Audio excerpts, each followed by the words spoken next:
We are back. Today, we're talking about the Los Angeles Regional Championships. Now, I know that this tournament took place in Pacific time. However, with all the delays, it might as well have been held in Japan. Because this tournament, it was supposed to start at like 8 a.m., right? I don't think they started until like noon-ish. like noon or 1 or something like that. Yeah, it was really botched so hard. It was like really botched. But it's not the tournament organizer's fault. It is apparently the fault of the company that they outsourced to set up the network. So that is very annoying for everyone involved. I know a lot of like really good players got really tilted by the fact that round 1 was running for like hours, and they even had a lunch break before round 2. So yeah, which was insane. yeah, it was, and the lunch break was indefinite. That was the funniest tweet I saw out of this whole thing. But we're here with Maine. You want to say hi? How y'all doing? How y'all doing? Yeah, we're just gonna talk about the results of this tournament. You know, if you guys enjoy, leave a like, subscribe, turn notifications. Make sure you sub to Maine. Link to be in the description down below.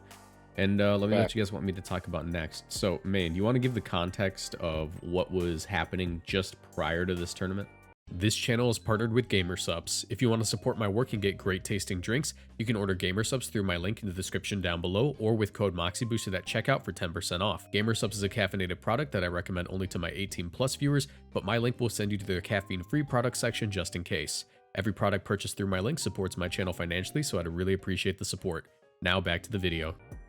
Yeah, because I had this in videos covering both of them. So basically, Maridon and Zamazenta won major events, and they were creeping up to be basically the top 2 most powerful restricteds. So because of that, everyone indexed on them, and as you can see, neither one of them made top 8 of the last regional in North America of the season. Yeah, but they did make 9th and 10th. Just right outside of the 9th and 10th. Yeah. Right outside of the top 8, but still, so like they still did really well, but not being in top 8 kind of shows the some people call it diversity, some people call it like the randomness of this format for sure. I like to refer to it as the how do I explain it? It's like tides, you know, tide goes in, tide goes out sort of thing. Like if you are playing Reg G and you're running Zamazenta was really strong a week ago because everyone was on Calyrex mostly. Calyrex, everyone was on Coridon, like that sort of thing. And then like the same thing applied, like, oh, if you were running like Miridon, then you had a really good time because players are running Zamazenta, players are running Calyrex, and neither of those guys likes to take Terra Electric Discharge, you know? So because everyone knew that these two would be really strong, people just started prepping for those in particular because that's gonna be the majority of the pool, right? And it led to neither of them making it into top 8, and even like Zacian making 3rd. Like that's insane, actually. So Zacian just won a huge limitless tournament. I can't remember. I think it was Hemi Turner, Brett Glizzy. yeah, It just won that tournament. And I had asked people if they would put Zacian on their radar, and it looks like you should have because it came in 3rd in this tournament. yeah. I never believed Zacian was bad. Yeah. I'll like talk about it and be like, hey, it's probably not the best right now, but I've never actually believed it was bad because it can't be bad. Like if you look at its stats, it's Behemoth Blade, Sword Stance, Play Rough, Protect. You can surround it with all the support it needs. You know, it has Rillaboom, Chen Pao is a thing. It's difficult for this Pokemon to not at least be a strong option into most things. And this person ran Terra Fairy, right? It makes it so Zacian now resists fighting moves instead of getting hit neutrally. It doesn't get hit super effectively by, you know, fire type moves or ground type moves. And it makes Play Rough a nuke. Like I think that a lot of people just really undervalued the Mon, and we're like gonna slowly figure out how it works. But the biggest comeback story is Calyrex Shadow. What changed with Calyrex Shadow? Nothing. Nothing. This is just a standard Calyrex Shadow team. It's just the first one. Yeah, it's that the format around it changed, and now it's good. you know? Yeah, this is the first team that did well. I'm pretty sure this is the Wolf 6 that he won one of the first Reggie tournaments with. Yeah. He kind of a lot of the same stuff. I don't think know if Wolf used spell tag though, but still, right? Like Yeah. it's just the same old Calyrex Shadow team that you're used to Bulky Cali seeing that Shadow, wasn't doing well all of them. before. Yeah, next to with Nasty Plot, with next to Clefairy Free Direction and for Friend Guard. It's just that it has such a positive matchup into Zamazenta and Miraidon, and now that those two are like the top dogs, Calyrex Shadow is here to like take its spot back pretty much. Yeah, like everyone's like, oh, Cali Shadow bad, Cali Shadow bad, and I made a video saying like, is Cali Shadow washed? And in that video, I said probably not. It's just right now the format's not friendly to it. So here's the thing. Now we have to think about this. So going into this tournament, my top picks were Cali Shadow, Terapagos, and Lunala because they all do really, really well into Zamazenta. And they have a matchup into Miraidon, and Calyrex Ice is always going to be like... Calyrex Ice is always going to be the second best restricted, maybe the third. It's never going to drop below that, right? And we see that here. It still hasn't won an event. It hasn't won an event. It's never even... It's never been like oh, maybe it just needs like this small optimization. No, it's just that the person winning the event makes the metagame call that beats Cali Ice. Like, that's just how it works, right? You know, like we had... Cali Ice make a bunch of deep runs, but then in top 8, what are you left with? You're left with a bunch of great players with innovative teams, and that's just how it works. Like, is this the most innovative team? No, but like coming off of, the fraud allegations of Calyrex Shadow, it was a pretty brave decision, but it was smart because like you just know like physical attackers aren't the wave. You lose to Zamazenta, it's always gonna be decent. So that's the big thing. But yeah. Yeah, like Cali Ice is every tournament it has at least 2 in the top 8. This one has 3, so it's actually even better performance than we're used to seeing. I just think with the Cali Ice team essentially being kind of complete, people haven't really done a lot of work to innovate it much. Like you see the Pelipper, Amoonguss, Urshifu, Cali Ice, and then like Raging Bolt or a different 6. It's kind of like the team.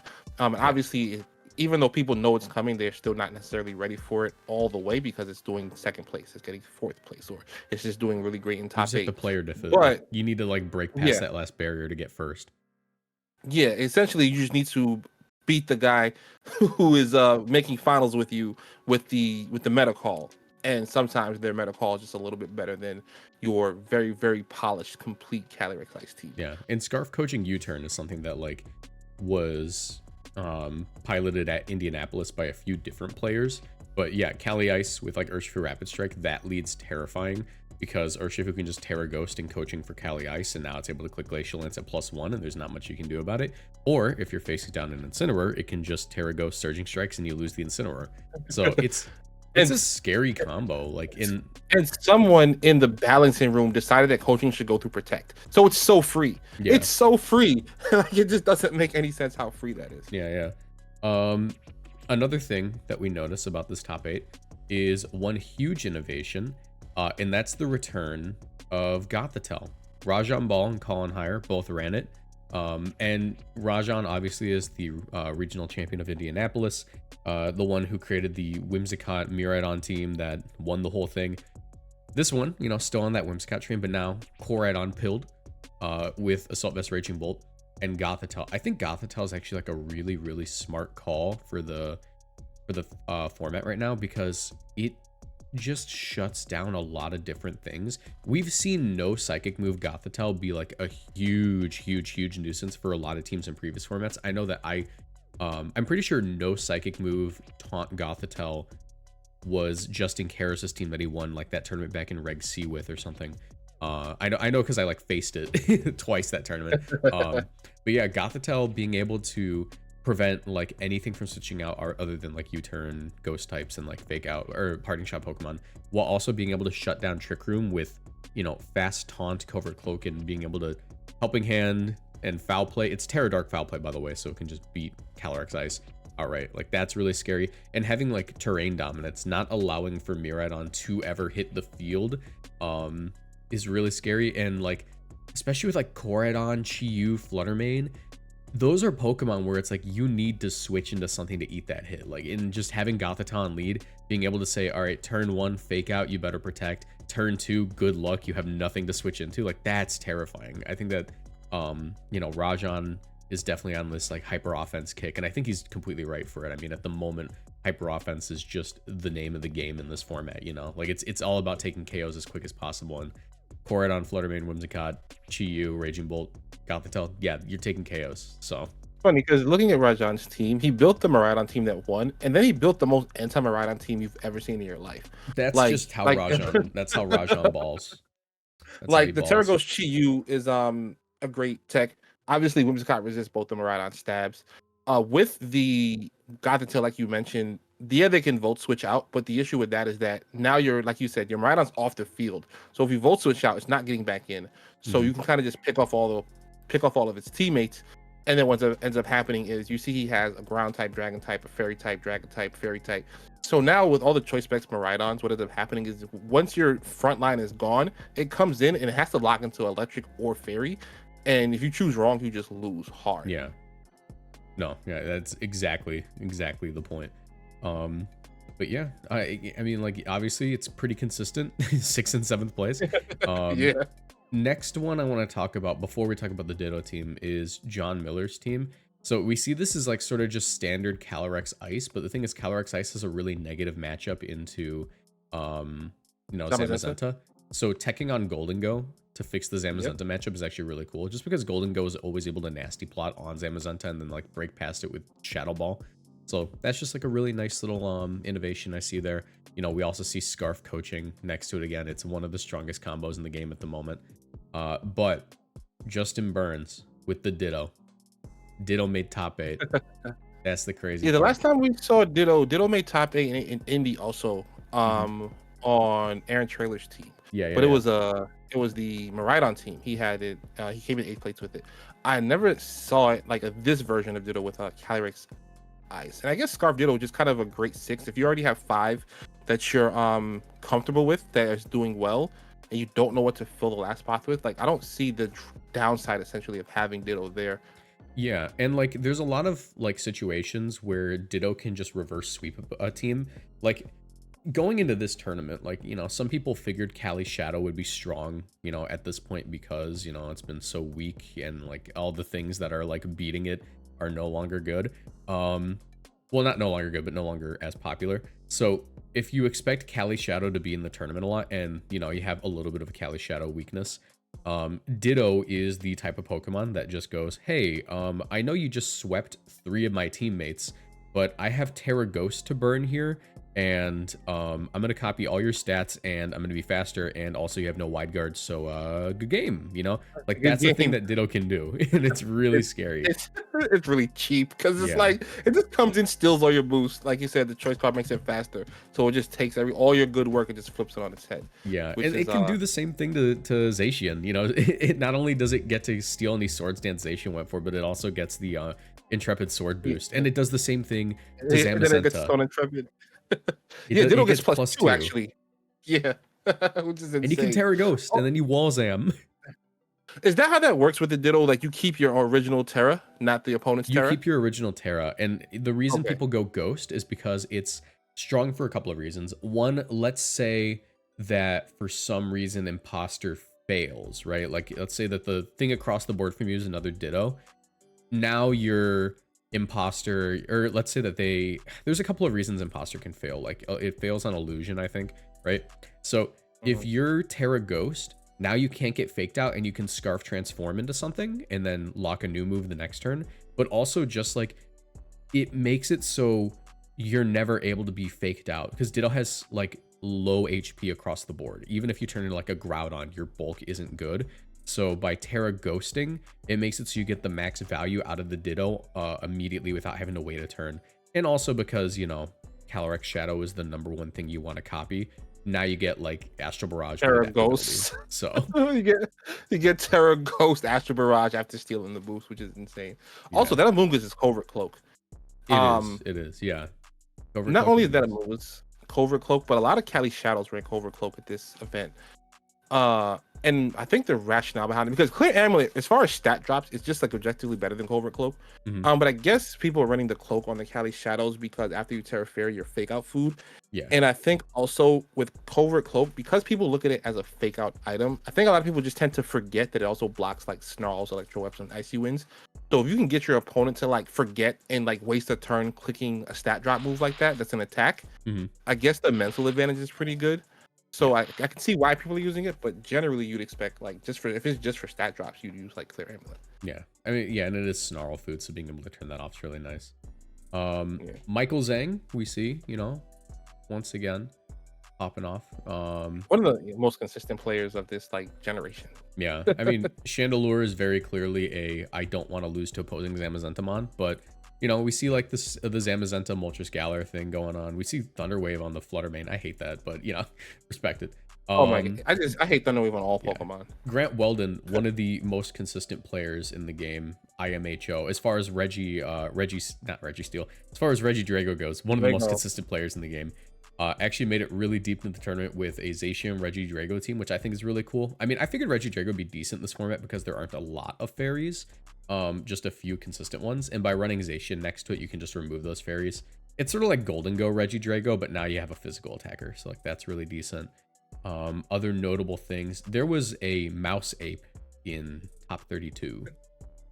I saw that and I was like, man, I think there might be another Mouse Ape too, but like seeing the Mouse Ape pop up, oh, just an ape, It's a regular ape. but seeing the Mouse Ape pop up was like interesting because stuff like Mouse Ape, stuff like Reggie Drago are very very good at like team checking people Mhm. because most people just aren't like built for those things. They think those things don't exist anymore. So you bring them to a tournament and then all of a sudden you have a matchup that the opponent has nothing for, and you can just kind of like run through some of your games with those. Yeah.